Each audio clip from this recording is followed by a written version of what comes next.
Hi, I'm Lisa Leiter. In Chicago Business Today, O'Hare Airport expansion.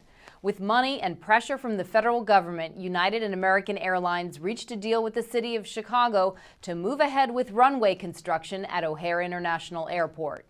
The $1.17 billion funding package ends what was becoming a nasty court battle and will allow for building a south runway and complete one already under construction.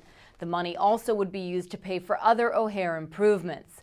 The deal is certainly a victory for outgoing Mayor Richard Daley, who considers the O'Hare modernization plan one of the legacies of his tenure.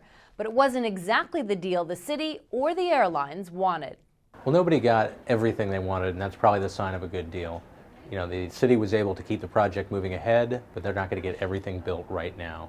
What the airlines got was the ability to extend this project a little longer instead of having to have an all or nothing deal where you get 3 runways or nothing. Talks between the city and the airlines dragged on for 2 years, and both sides were headed for a showdown in Cook County Court. Senators Dick Durbin and Mark Kirk stepped in, and Transportation Secretary Ray LaHood brokered a deal. DePaul University transportation expert Joe Schwieterman tells Crain's that what solidified the deal was that, quote, mix of federal money and the airlines having a number they can live with.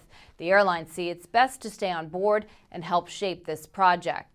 O'Hare is crucial to the nation's aviation system, and the project is also a source of jobs in a still fragile economy. O'Hare remains the central part of the nation's aviation network, and that's crucial to the federal government. They don't want to see the delays return that we had a decade ago.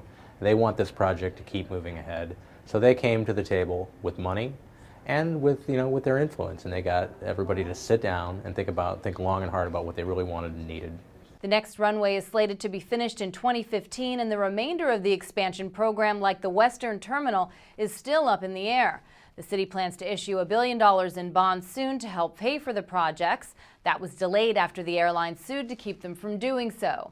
The federal government will pay about $500 million toward the new south runway, and the airlines agreed to pay the debt service on $300 million in bonds. Another $360 million will be paid with future ticket taxes. And that's this edition of Chicago Business Today. For more on this story, be sure to check out chicagobusiness.com and follow us on Twitter. Thanks for watching. We'll see you tomorrow.